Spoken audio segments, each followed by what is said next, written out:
Hello guys, আসসালামু আলাইকুম। Welcome back to my YouTube channel. এই যে দেখেন, আজকে আমরা আবারও বৃষ্টিতে সবাই মিলে ভিজবো। ভাইজান বলতেছে আম্মু আসো আসো আসো ভিজবো।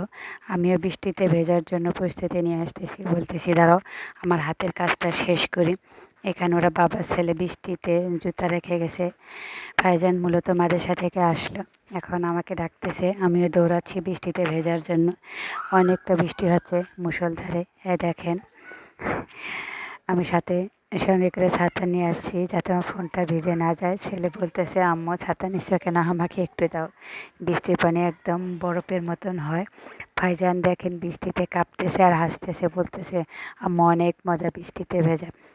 আপনারা যারা বৃষ্টিতে ভেজে নিয়ে বছরে বৃষ্টিতে আসেন, বৃষ্টিতে ভিজতে অনেকটাই মজা লাগে। শৈশবের স্মৃতিগুলো মনে পড়ে যায় বৃষ্টিতে ভিজলে। ভাইজান দেখেন বৃষ্টিতে ভিজে ও কাঁপতেছে দেখে ওর বাবা ওকে কোলে নিচ্ছে, বলতেছে তোমাকে আর গোসল করতে হবে না।